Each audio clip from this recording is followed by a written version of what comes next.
Mahalo nui. Aloha kako. Those were very kind words, and I'm incredibly grateful to be here. President Folt, Chairman Caruso, Dean Soni, esteemed trustees and faculty, and most importantly, the incredible USC class of 2022. Thank you so much.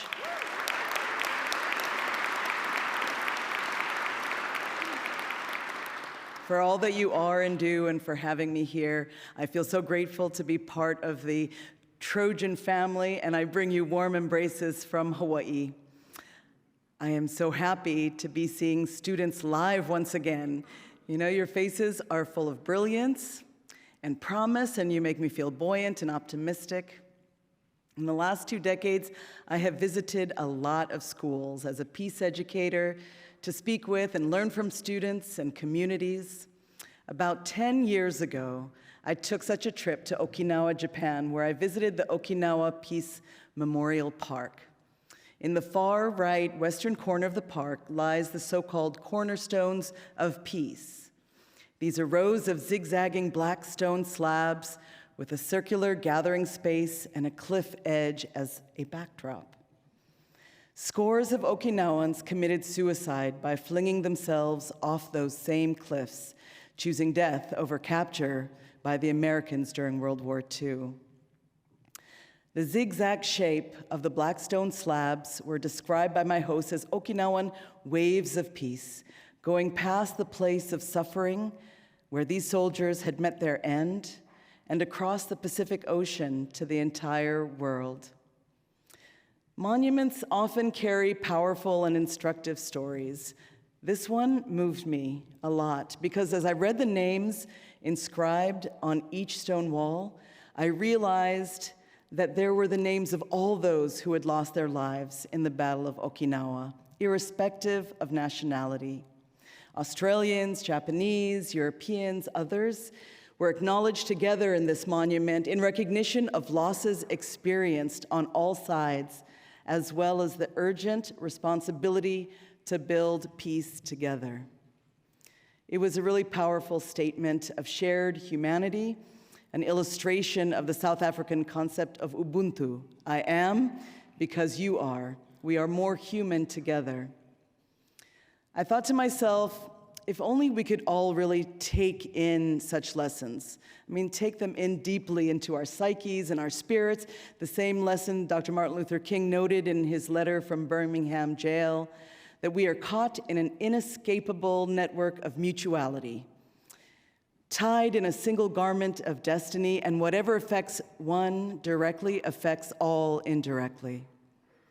Perhaps then we would finally be able to make some progress and commit to what is needed to build a more peaceful and just world. Such lessons would have to be interwoven into each of our life tapestries and educational experiences, and the younger, the better, right? On that trip, I also enjoyed a Japanese art form called kintsugi, where a broken vase or pot is glued back together with gold binding to make the vessel more valuable than it had been prior to its breaking. I loved that idea, that we can infuse artistry and invest commitment into broken things and times, and thus make them more beautiful and resilient.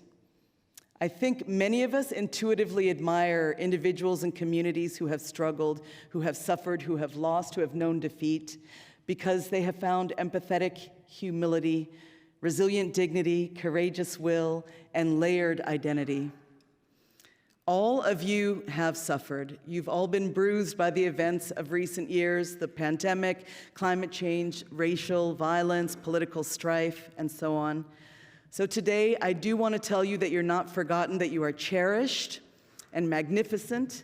And though these have been lonely times where real connection with one another has been hard to come by, the gold that I believe we can all use to bind these broken times is to see one another more clearly, listen to one another more deeply, and collaborate more creatively, and I know that you are doing that.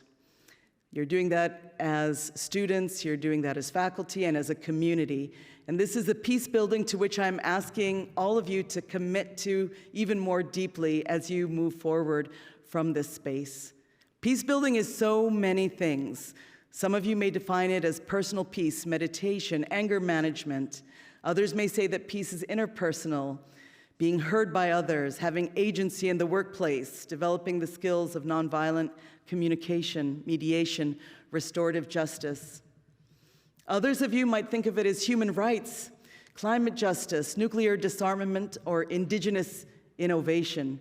There are as many definitions and connotations of peace as there are people willing to be engaged in seeking it. And everyone's definition has value and might. However, too many of us think simplistically about peace. At this time, when we're working to emerge from trauma, too many are focused on negative peace. Negative peace isn't negative, but it is insufficient. It just means the lack of acute violence, but not the necessity, the presence of loving community. Negative peace focuses on what is not there, in other words, rather than all that is and can be nourished by upstanders, by you. So as we think about the fabric of our communities, building a more just and loving world requires us to use moral imagination and creative exercise of our will for the sake of positive peace building. Let's not just do conflict avoidance and expect that all will be well. Now, more than ever, we have to rebrand how people are thinking about peace building and acknowledge that in order to be truly positive influences in the world, we have to have the courage to see peace as a verb, as a call to action, as a responsibility that all of us must take together as citizens of this world.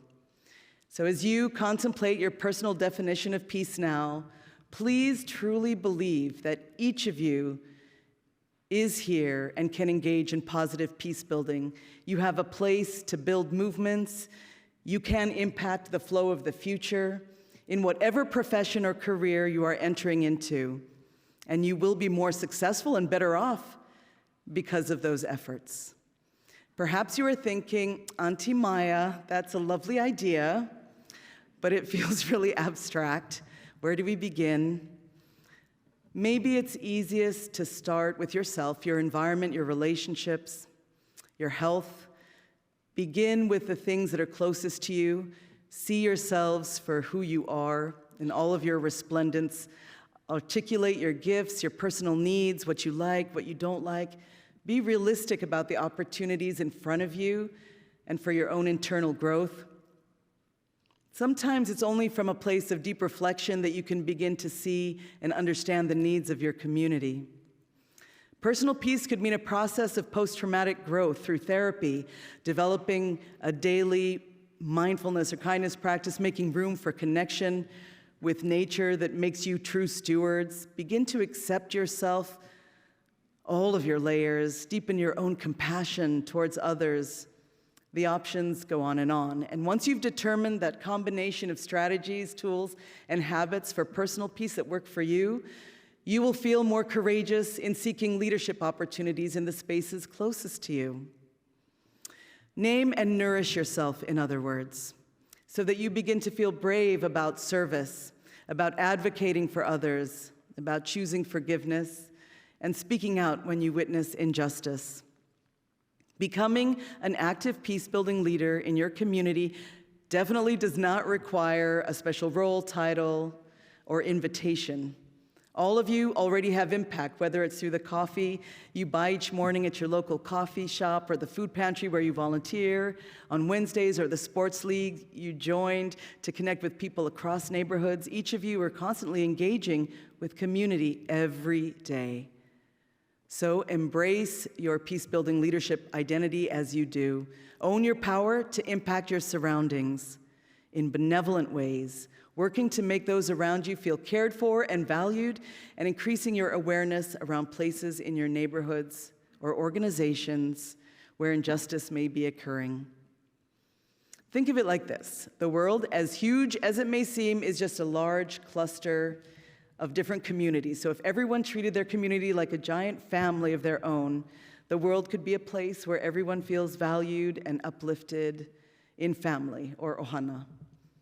A healthy, functional family, of course, right? So you might ask yourself questions like, am I widening my sphere of influence where I work and live? Am I expressing myself with honesty and courage? Am I finding ways to serve others and the means to change organizational structures that could improve the lives of others? As I tell my students, we all make ripples. You just have to find the right place to enter the stream and then choose to step in the water and get wet. In all of this, I don't want to gloss over the fact that there are indeed traumas present. These are times of illness, strife, and storm at home and abroad, and it might feel easier to ignore the violent conflicts in Ukraine, Syria, Pakistan, Nigeria, Venezuela, or other spaces. It's hard to stay sturdy in the face of incredible socioeconomic and geopolitical divisiveness right here in the US. In all instances, there are probably days when you want to retreat and seek solitude, and while making time to care for your mental health is really important, thank you, USC, for doing that for your students. Too much isolation can be dangerous too when we are trying to build more peaceful, whole, well communities. So please also consider how you are hitching your future to others and be deliberate with yourself, living with intention. If you can take up this charge, I promise you, you will also feel more resilient and find yourself with that greater sense of purpose, that North Star, that guiding star. A lot of these lessons are ones that I learned from my mom, who introduced me to social justice at a very early age. She led these development projects for microfinance, rural credit programs across different villages in Indonesia and elsewhere in South and Southeast Asia. And she'd take me to the village and explain to me that feeding one's family right here could have a ripple effect that is enormous on the larger economy of the region and the country. And I learned quickly from her that every action informs another, and why it's important for all of us to really place frontline lives into our vision, as doing so unlocks compassion, innovation, and creative problem solving from people who know, from people who have experienced and seen that suffering. She never allowed herself to think narrowly about these folks. She had a strength-based approach and also acknowledged their gifts, and she built family with them wherever she went. She talked story and broke bread and listened and learned from everyone. And I have found that even years after her death, people in the villages where she worked still remember her. She delighted in human quirkiness and never started from a place of fear, but always from a place of openness and curiosity. She and I would gaze at the full moon in Jakarta, Manhattan, or Hawaii, and she would spin winding and wonderful tales of the collective human experience. And when she died, she asked that her ashes be scattered in the ocean, because how else will I get to all the people and places I love so much? Of course, I thought of her at the Okinawan Peace Memorial. And I imagine each of you has that person or persons in your life who have shaped your peace-building identity and been a source of inspiration. As you embark on this next phase of your personal journey, I hope you will find ways to continually remind yourself of what those people have taught you, and that you will see their lessons as lifelines when the going gets hard. Keep reflecting on their lives and examples as you make your own choices. In addition to the memories of Mom, one of the other things that has helped me to stay motivated is art. A few years ago, I founded a nonprofit called the Peace Studio, entirely devoted to providing artists and journalists with the tools and resources needed to tell restorative narratives, find communities, stay resilient, and use their creativity to have a positive impact, essentially training them to become strong peace-building leaders.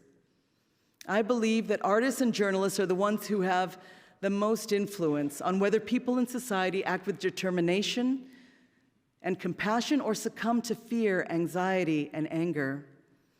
With art, we have the power to imagine worlds before they exist. When our world's artists and journalists craft their work with a sense of responsibility to humankind, They help us to feel a greater sense of hope and give us courage to take action, even in the most challenging circumstances.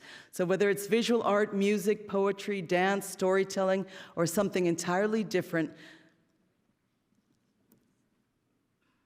my hope is that you will take the time to discover the art in your life, the beauty, whatever is needed to daily maintain your creative peace-building efforts. So I'll close with 2 pieces of advice that have served me well in life thus far. The first is a phrase in Indonesian, cuci mata, which means to wash the eyes. So to me, it means that we refresh our gaze. We see the world anew, we change the way that we see one another, we find new pathways through. It requires that we change the way we see ourselves at times too. It's the ability that we all have inside of us to see one another from multiple perspectives and to carry many stories and to be layered and loving. If you take the time throughout this next phase of your life to embrace discomfort and look through the lenses opposite from yours, or at least through the eyes of different or distant others, you will find many solutions to our world's most challenging problems in unusual places. Washing the eyes, cuci mata, it's positive peace building. Committing to it as a practice can make you a lifelong learner and a powerful leader. The second piece of advice I offer is this notion of trying to see and lift up the gifts of others. And know that that is an incredible strength. Wherever you are, no matter who you are with, notice the strengths of your friends, your family, your colleagues, and be active in helping them to use their gifts and achieve their dreams. Instead of seeing the world competitively, when you cherish your relationships and do your best to love everyone who crosses your path, as hard as that is sometimes, you empower your imagination. And our world is too fragile not to be collaborative, to not be optimistic, and to not trust that we can really learn from each other. So remember that peace-building leadership isn't top-down leadership. It's the work of those who lead from beside, behind, and beneath, and includes all of you, every single one of you, people of every demographic. If you are an artist, make us feel something expressive and expansive. If you are a storyteller, focus on telling stories that are not yet known, that help us to know how to find the clearing. Spotlight those that have been too long in the shadows. Bring important stories from periphery to center. If you are a counselor or a teacher, think about how you can build bridges between school and community to nourish wellness. If you are a construction worker, an urban planner, a designer, an architect, build spaces that deepen personal peace and interpersonal connection, or build shelters or tiny homes that create pathways from houselessness to solvency and safety. Once you discover your inner knowing, turn that into action. And for those of you who are young as you may feel, you are ready, thanks to your education at USC, your childhood experiences, to be true representatives of the generation that is inheriting everything and being burdened with a lot. I know I've pointed out a responsibility that you have, but I ask you not to think of it as something too stressful. It is beautiful and empowering, and when we do the positive peace-building work together, it is big fun. So feel joy. This is a joyful moment. The first baccalaureate in 3 years, right? Are you feeling joyful? Yes. Celebrate. Have fun. And as you go to this job or that, or this place or that place, go with the intention of building your positive peace framework. This is vital work, and it's brave work through the storms ahead. Turn your knowledges, your successes, your failures into impactful art and movement building.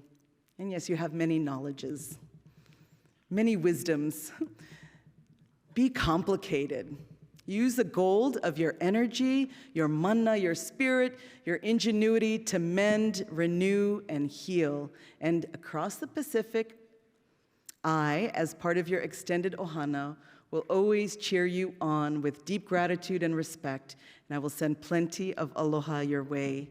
Mahalo nui for all that you are, and congratulations on your graduation. Amazing. Well done.